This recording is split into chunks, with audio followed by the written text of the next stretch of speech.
Hey everybody, welcome to Sit Down. I'm DJ Sixsmith, joined today by Arne Duncan, former Secretary of Education. Arne, great to have you. How are you? Thanks for having me. I'm great. Of course. So let's bring it all the way back. Tell me about growing up in Chicago. You've been a Chicago guy through and through. What was it like growing up on the South Side? What do you remember the most? I had a little bit of a different upbringing. You don't know it's a little different because it's all you know.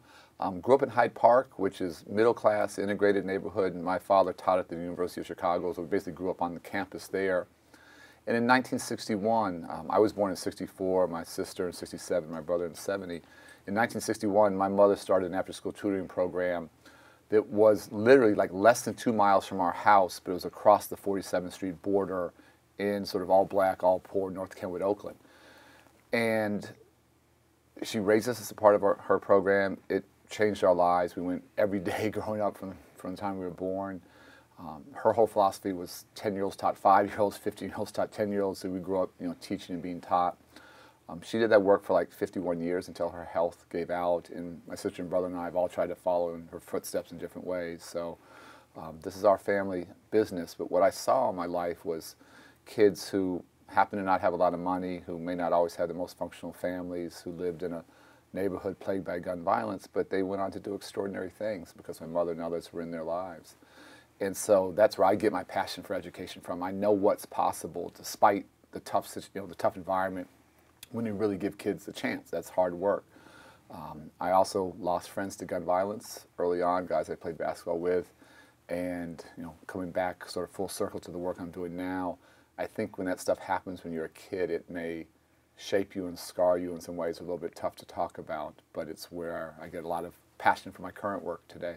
Yeah, no question about it. And your mother, Sue, just seems like an incredible woman from what she was doing back then. She was different. She was a tough cookie. Yeah. Some of the stories are just crazy, but it was an amazing upbringing. So what was the biggest impact that she had on you? Because like you said, 10-year-olds are teaching 5-year-olds. You're seeing how to love on kids and how to educate kids. But what's that one thing you can point to? It's like, that is my mom in me today. Well, I'll tell you a couple stories. The young man, and I talk about him in the book, Kerry Holly, who was, he told me his birth story when I interviewed him for the book, which I had never heard. And his birth story was his mother was a drug addict. She basically wrapped him in newspaper and threw him in the garbage. Mm. And his grandmother went and saved him and raised him. And Kerry Holly taught our group for about 15 years. And he's gone on to be an IBM fellow. He's traveled the world. He's got patents. But this is a young man who literally started his life in a garbage can. And for me, that one, and I've had amazing teachers, been to amazing schools. He's the best teacher I've ever had. And that for me is sort of symbolizes both the tough, harsh reality, and you can't hide from that, but also, again, what's possible and what's in young people. And he had a gift for math. He started managing my mother's checkbook for the program when he was like 13, 14 years old, and went through high school, went to DePaul, and just kept working, kept teaching us the whole way through. And I owe so much of whatever little success I've had to him and to that group of guys he helped to raise and to nurture. You think about opportunities in this life, whether it's for him or for you. Basketball gave you your opportunity to go to Harvard, to play professionally. So thinking about your basketball game back in the day, how would you describe your game? What type of player were you? I was very slow then. I'm slower now. But now we love to play, and it was so funny. We started playing kick baseball for years in my mother's program. Like at some point around when I was 9 or 10, we somehow switched to basketball. Like without that, I'd be trying to play kick baseball someplace overseas. But grew up playing with a group of guys that were older, and I grew real late. I was 5'3" as a freshman. Wow. I grew a foot in high school. And you're 6'5" now? A couple inches in college, wow. So I was definitely a late bloomer. But love to play, still love to play. But I always say the lessons I learned through basketball have honestly, that was probably my best classroom. And the lessons you learn about hard work, about teamwork, about thinking about how do you get the goals long term, not short-term gratification. Sometimes you're the star, sometimes you're the water boy. Those lessons have served me as well or better than anything I learned in terms of formal education. The other thing, just playing on the South and West Sides, just learning how to navigate the streets and how to stay safe. And those street smarts are, again, as important, if not more important than any formal academic learning. And being a student athlete, you need persistence because of all the training, the academics, and everything. How has that method and that mindset benefited you in your whole career when you think about it? Well, I think I've always been lucky to be pretty focused, and I always got my best grades actually during the basketball season because you were either in the classroom or in the library or in the gym, and you weren't sort of running around doing other things. And so I've tried to be laser focused in what I do. I've had two passions in my life. One was playing basketball. I was lucky enough to do that for 4 years after I graduated, and the rest of my life it's kids and education. And so many folks who have maybe been more successful financially than I've been, but have done things that they didn't love. It wasn't their passion.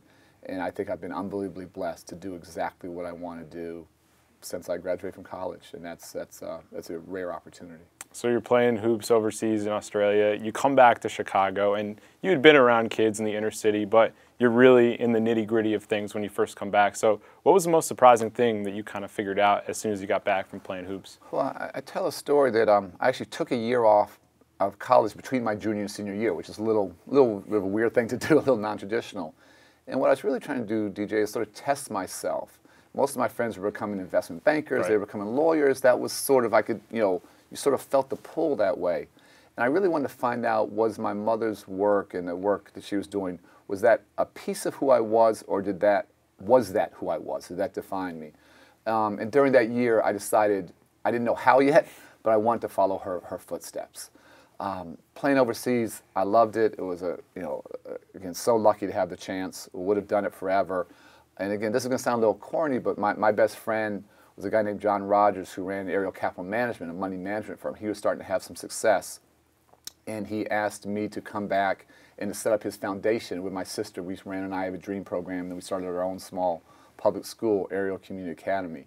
Had he not given me that chance, I could very well still be living in Australia now. Because I wanted to come back and help, but I didn't really have a vehicle. I didn't have a means to do it. And so I'm just so thankful that he gave me that chance. And I came back because again, I loved playing, I loved doing all that. But Chicago had given me everything, athletically, academically, socially, and to literally disappear and live a different life on the other side of the world, that just didn't feel right. I felt I needed to come back and try and help out a little bit. And again, thrilled to have the chance to do that. So when you think about your time in Chicago, whether it's as a kid or what you did with the public schools or being back now, Chicago has one reputation in the media, and for people who are actually there, they know what's going on. So for you, it's a challenge every day. You're dealing with gun violence, given what happened this weekend. You're dealing with kids that are just not going to make it through high school or college. So what have been the biggest challenges in trying to change things fundamentally in the city of Chicago? Yeah, that's a big question. I'll sort of try and chop it up a little bit. Academically, leading the Chicago Public Schools for 7.5 years, loved that. The only job I would have left for on the planet was to go work for the president in D.C. There's literally no other job. I wanted to do 10 years and have some stability, and we were proud to see graduation rates go up and do a lot more in terms of early childhood education. You may have seen recently Stanford University came out with a study that Chicago is the fastest improving district in the country, which just so happy and proud of that. Now, to be clear, this is not mission accomplished. There's a long way to go. But trying to improve academic performance and get more kids through high school, graduating on to college. That was loved that work. Felt good about it. The hardest part of running the Chicago Public Schools was on my watch during my tenure, my 7.5 years. On average, we had one of our students shot and killed every 2 weeks, and none in schools, thank God, but on their block, in their neighborhood, in their living room, getting ready for school, on the bus going home. And I thought it couldn't get any worse. In hindsight, very naively, and for a whole host of reasons, during the 7 years my family and I were in D.C., things got a lot worse. And I used to keep on my above my desk, I kept a drawing that a young middle school student had given me. It was him climbing up a ladder as a fireman, and his caption was, "If I grow up, I want to be a fireman." And for me, growing up, it was never sort of a question of if. I had hope. We knew we were going to grow up. But too many of our kids today, DJ, they don't, particularly young men, they honestly don't know if they're going to live past 18, past 19, past 20. And so all my life I've talked about deferring gratification and think long term and think about college. But if you're just trying to survive, if you're just trying to make it, I'm speaking a foreign language. I'm speaking Greek. And so, trying to work on those issues, trying to keep kids safe, and now trying to work directly with the guys who are most at risk shooting and being shot. We have to give guys a reason to put down the guns. Police can't solve this problem. We can't arrest our way out of it, can't incarcerate our way out of it, and really trying to create a climate where we can give kids their childhoods back. We have a generation of kids in Chicago and unfortunately around the country who have been raised on mass shootings, been raised on gun violence. And the level of fear, the level of trauma is devastating. And they deserve better. It's not their fault. It's our fault as adults. And so I'm really obsessed with getting our city to a safer place. And you know all of this about the city going into it, and then something like this past weekend happens when 11 people are killed and almost 50 are wounded, and it makes your work even more important. So how do you keep everything in perspective and not get too far taken down by what happened and still have hope when things are so grim in that city? Yeah, no, these are great questions. So let me just start with, I have tremendous hope. And I have tremendous hope because we're working directly with the young men who are in this life. And in every crisis, there's an opportunity. And because it's so violent, because it's so tough, they're looking to get out. So we work with guys, we work with cohorts of guys, we do life coaching, we help them get high school diplomas, we work with trauma support. And we transition guys from the street economy, which unfortunately almost inevitably leads to violence, to the mainstream economy. And we have guys working so hard and transforming. We have guys who have been employed for significant periods of time, doing fantastic on the job, who 2 years ago that would have been unimaginable. The reason I'm most hopeful is we have a waiting list. We're trying to scale as fast as we can and work with more guys because so many want to come in. I always say I don't think we're trying to solve a crime problem. I think we're trying to solve an economic problem. These are young men. Many are fathers like I am. And they're going to provide for their children. They're going to eat. They're going to pay for rent. And they're going to do it, again, through the legal economy or through the illegal economy. And because they're so hungry to get out. And transformation is not easy. It's not overnight. We have great days and we have heartbreaking days. But I'm convinced we're going to get to a better place as a city, not because of what I'm doing or what our team's doing, but because the men themselves are going to lead us where we need to go. So that's why, at the end of the day, I'm very, very hopeful. Having said that, the toll of this stuff emotionally, I'm not going to lie, is very, very tough. And one of my star young men who was in our first group of guys that we started working with almost 2 years ago did amazing. He's been working at Deloitte, accounting firm, been doing fantastic for months. And a few days ago, he was shot in the back. And he's, thankfully he's alive, but he's really struggling physically. This is a guy who had made it, where that transition was beating complete. the system. It totally was leading others in that direction. And he's fighting some very difficult physical issues right now, and just the psychological toll on him is real. And this is a guy who's doing everything right, and it breaks your heart. It breaks your heart.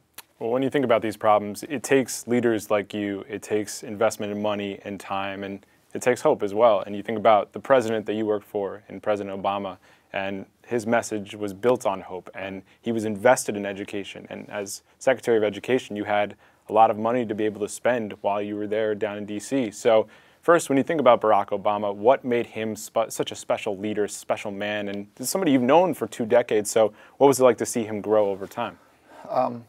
Crazy. I'll tell you sort of a funny story. I went home one night and told my wife, I think Barack's going to run for president. And my wife asked, president of what? She thought it was like the condo association. And I'm like, I think he's going to run for president of the United States. She's like, Barack, no, it's never going to happen. Like, they used to do groceries together on Sundays. And so just that journey was surreal to watch. And I'll say I have lots of friends who I would not uproot my life, my family's life. And I didn't go to D.C. to be Secretary of Education. I went to be part of his team. And if he had said, come help take out the garbage from the White House, I would have signed up to do that. We had done significant education work together, and what I loved about him was he saw in our kids in Chicago, he saw himself. He grew up with a father that was absent. His father came into his life for about a month when he was 10 or 11 years ago and disappeared. And Barack, like any young boy or girl, really struggled with that and had some anger issues and some self-destructive behavior. And what he's talked a lot about was that he was lucky to grow up in Hawaii. It was a very forgiving environment. And had he grown up on the south side of Chicago or west side of Chicago, I hate to say it, but I'm almost sure history would not have been made, that odds would be much more likely that he would have been a statistic. And so he was able to identify at a very deep level with our kids in Chicago, and we would go to schools across the country, and he would talk about what it's like to grow up without your dad. He would talk about what it's like to grow up when you're on welfare. And he saw in himself kids, but he also saw the hope. Again, he saw the reality and the challenge, but he saw the hope and the ability of education to transform lives. And that's what was so special about the chance to work with him, is that he was willing to do whatever it took to help more kids, have access to great pre-K and to raise high school graduation rates and to have, $40 billion for Pell Grants for college. He was all in, and he used to tell me, don't worry about the politics. I'll worry about politics. You do the right thing for kids. And to have someone with that kind of courage and being willing to take some hits, take some political blows, trying to do the right thing for kids, it was a chance of a lifetime to work for a boss like that. And politics aside, just the relatability factor, him not having a father, him being in that situation, you growing up in Chicago, you being able to connect with those kids. You think about somebody like LeBron James, who grew up in Ohio, starts a school, and totally invests in the community. For somebody that played hoops and has worked in communities, how cool was it to see something like that? Yeah, I love it. I've been lucky enough to get to know LeBron a little bit over the years, and obviously he's probably the best basketball player on the planet right now. But I'll say this, he's a better person than he is a basketball player. And you honestly see too many guys, whether they're athletes, entertainers, or whatever, who find some success and they quickly forget where they came from. And he's been the opposite for a long time. He will never forget that he came from Akron. And whether it's coming back to play for Cleveland, or now I would argue sort of more significantly long-term, starting a school there, it's extraordinary. And our kids need hope. They need to know that people believe in them. They need to know that if they graduate from high school, they'll have a chance to go to college, and he's going to help with college scholarships. He gets it's not just great academics, but it's making sure kids are healthy and have food, and it's have bikes, and social emotional support, which I always say we have to do that first. Then let's talk about academic success. So to have him, the money is great, but to have him so personally invested in their lives, I can't tell you how happy and hopeful that makes me. And I would hope other folks would look at the impact and look at the difference he's going to make and follow his example. So I heard you say one time about basketball, when you're playing pickup, you can learn a lot about somebody's character based on the way they play pickup. So you played hoops with LeBron, with President Obama, MJ. What have you picked up about some of these guys while you've been around them? Which one do you want to ask about? Let's go with President Obama first. So start there. Not surprisingly, unbelievably cerebral. Really, really smart player. What the public didn't see, because I do think you can't fake character. I think, again, you are who you are, and basketball is the ultimate in revealing that. Unbelievably competitive. And he didn't play to, get a workout. He's playing to win. And there'd be times when we'd be down, the game would be tight. He's like, Arnie, let's go. I'm trying not to get fired here. I got to make this shot. And that was, that competitive nature. Again, nicest guy in the world, nice smile, but he plays to win. He plays to win. The other part was interesting, no ego. And there'd be games, honestly, where he wouldn't even take a shot and pass and play defense and move. And there are times that he would take big shots and make them. Never the point. Never, I scored this. He wanted to win. He wanted to be a good teammate. And again, going back, 15, 20 years, we knew that. We knew that. The public didn't know that, but we knew that. You've known this for a long time. So how about LeBron? What was his game like when you guys played? LeBron was a little bit more social. That was a little less pressure. But again, the commonality shares the basketball. Unbelievable passer. Teammate first. Teammate. Make everybody look good. Move it. And that's, again, he could score. He could do, he's going to end up one of the leading scorers in the history of the NBA. I would argue he's a better teammate, a better passer than he is a scorer. And then how about Jordan? Jordan was an interesting story. I haven't told this one before. So when Jordan was coming back from playing baseball, he was starting to think about a comeback. I was working out with him and playing against him almost every day. And we never sort of talked about where he was going. We sort of got the feeling that he was aiming to come back. And when he first started, he was like really, really rusty. And we could actually compete and sort of go at it. And those were good matchups for a while. But that didn't last too long. He got his groove back pretty He sort quick. of got his groove back, and I sort of worked out with him for a while. And then when the summer came, the NBA players, Paul Pierce, Antoine Walker, guys started coming back, and I sort of got subbed out, and those guys came in. Killer. Talk trash, talk real quiet, but talk the whole time. But he, again, a little bit like, it's funny, it's like the president, obviously a whole different level skill set. Nicest guy in the world, nicest guy at the court, great smile, but an absolute killer. And Michael would try and beat you mentally, beat you psychologically before he'd try and beat you physically. So we got to give you your due for giving MJ his comeback then. You're not getting your love. I get no due. That was a short stint before I was replaced by some real players. So let's talk about your book, How Schools Work, and I just was reading it this week, and I was really impressed by the fact that you traveled the whole country to really see how these schools were actually functioning. And the one school in particular where students are going from Mexico to the United States, you're on the bus with the kids, and you think about all the border and immigration conversations, just something I didn't even realize. So how crazy was it for you to be a part of that school for a little while and go on that bus ride? Yeah, so the chance to visit, I probably visited more schools across the country than anyone in the country, and it was a lot of travel, but it was an amazing and learning opportunity. And clearly I thought I understood urban issues pretty well, not perfectly, but my rural street cred wasn't very high. So I spent a lot of my time in rural communities on Native American reservations, talk about Carrollton, Georgia, and other places.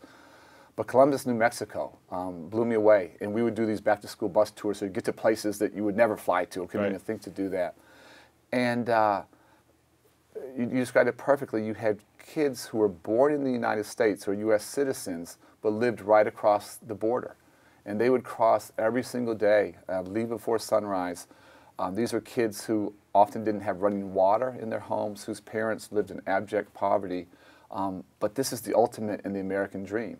And the teachers and the buses would pick kids up at the border very early.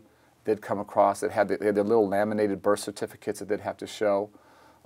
Get across, spend the day in school, fantastic principal, committed teachers. At the end of the day, they would go back, and I rode with them back to the border. It was interesting. You can walk. There is no check. You can just walk straight across the border to Mexico. I didn't know that. I'd never been to the border. Very unsafe on the other side, and you could sort of see every day the fear of teachers and the bus drivers. Are the kids going to be okay getting across? Parents weren't allowed back in the country, so you think about parental involvement. Well, they had a fantastic guy who ran a restaurant who would do parent-teacher conferences via Skype from his restaurant. And if kids had a dance performance, they'd watch it at his restaurant. But all the drama, it is symbolic of these larger issues. All the drama in Washington, all that kind of drama, it didn't exist in this community. And New Mexico is a fairly conservative place. Everyone just wanted to help kids learn. And these kids, I think, were the ultimate in the American dream of using education to get out of poverty and to build a better life. And that entire school and that entire community embrace kids, welcome them, work with them. We're helping them do something in life that would have been impossible for their parents to envision. And I think a lot about those parents' courage. And my wife and I have two kids, and I wonder whether I would have had the courage as a parent to send my kids across the border every day and know that I could almost never see them or ever see them in school. I don't know if I would have had that courage, but they knew in their heart, despite the risks, despite the hardships, that was the right thing to do.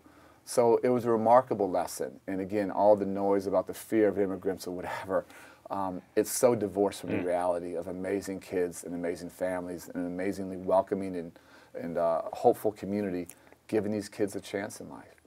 When you think about your time as Secretary of Education, you always wanted more for the kids, more for the teachers, more for the schools. And you were somebody that really used the data and the analytics that you guys had, and you were requiring more of these schools and these districts. And financially, states were able to benefit as a result. But you dealt with a lot of backlash from parents, from the teachers' unions, from people all over the country. So what was it like as you're trying to break down this wall, do something different, dealing with all these people in a role that you didn't want to politicize, but it became a politicized role? Yeah, and this is where maybe the basketball training is a little bit useful, where you're trying to make a free throw and you got 20,000 people booing and yelling, hoping you don't make. And you hear it, but you honestly, you tune it out a little bit, and you concentrate and you focus. And so what we try to do of our team every day is think, are we really doing the right thing for kids? And not that we had perfect judgment and we made more than our share of mistakes, but if at the end of the day we felt what we were doing would benefit kids, then you're willing to take some pushback.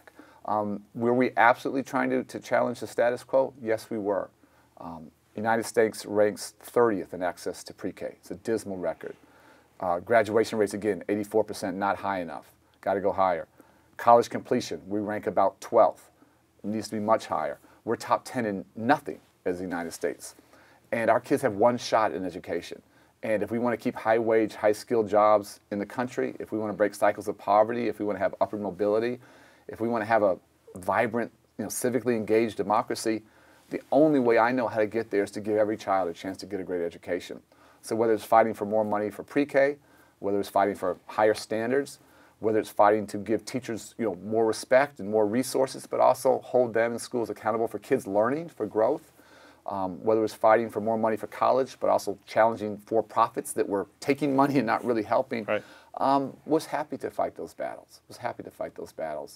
And honestly, we made more progress than I thought possible, but and again, never enough and never in my mind fast enough. We have to get better faster. So change is needed across the board. And I know for you, the school shooting stuff has really just shook you to your core, just because you've spent time with these kids every day. You've seen gun violence impact your city of Chicago. So big macro question, when you think about school shootings and safety of schools, what's most important to you in ensuring this doesn't happen? Yeah, and honestly, for me, it's really not school shootings. That's a tiny percent. It's violence in America, and it's again, schools are just a very, very small slice of that. It's neighborhoods, it's malls, it's ball games, it's movie theaters, it's churches, and this is a made in America problem. And what troubles me so much, DJ, is that this is not rocket science. This is not a cure for cancer. This is a total lack of political will. And one of the things I talk about in the book is sort of the lies we tell. And I don't think, this is a hard thing, I don't think we value our children the way other nations do. Other nations do a better job of educating. They provide universal access to pre-K. Their kids don't grow up with a level of fear and trauma that ours do. And so this is where we know the policies that would keep young people and families safe. That's not hard. What we've lacked is the political will. I think we as adults have failed. The young people from Parkland, from Chicago, from DC, from New York are coming together. If we can really now, as a show of political force in these November and the midterm elections, vote in some people who are willing to challenge this status quo, vote out some people who are captive to the NRA, that's a game changer. And so again, long way to go, but I'm actually very, very hopeful about where this is going. And young people are going to lead us where we need to go. And I think it's not dissimilar to other movements, whether civil rights movement or the protests against Vietnam War. Those weren't led by people my age or with my gray hair. Those were led by young people sitting at lunch counters and taking horrific physical and emotional abuse because they stood for something. And I think our young people, as they have historically, are going to lead us to a better place as a nation. So when you think about things going forward, people are going to read your book and realize that children aren't valued, that things need to change, and also that great things were done while you were in Washington. So when you think about the remainder of this year, obviously the midterms are important, but what are your main goals for Chicago and for the education system as a whole in this country? So my biggest thing, stepping back, would be I would just love people to vote about education. Yeah, more people need to vote. And about education and vote around education. And that's, for me, is, again, we all say we care about education, we all say we value it, but I think that's a lie because we don't vote and we don't hold any politician accountable for results. And so mayors, governors, Congress, Senate, the presidency, if those folks, again, and I could care less, Republican, Democrat, this, again, the ultimate bipartisan issue, if we voted people in who committed to high-quality pre-K, who committed to helping students graduate at higher rates, who committed to making college more accessible and affordable, our country would be so much stronger. And to be clear, I don't blame politicians, I blame us as voters. And I've never met a politician who says they're anti-education, who didn't like photo ops, who didn't like patting kids on the head and doing that in classrooms. But not too many are willing to say, I'm going to raise standards. Or as Governor Haslam, who happens to be a Republican in Tennessee, has said, I'm going to make community college free for everybody. That's the kind of politician that we need to back. And so the most important thing for me is not any specific policy right now. It's voting for me behind these issues of education and something around guns to make communities safer. If we do that, then we can have in-depth policy conversations. But between now and November, for me, it's registering people to vote and getting out and vote and saying we're going to fight for kids and we're not going to tolerate folks who don't. There you have it. That's Arne Duncan, former Secretary of Education. Arne, thank you very much for the time. Appreciate the opportunity. Thank you. All right, we'll see you next time here on The Sit Down.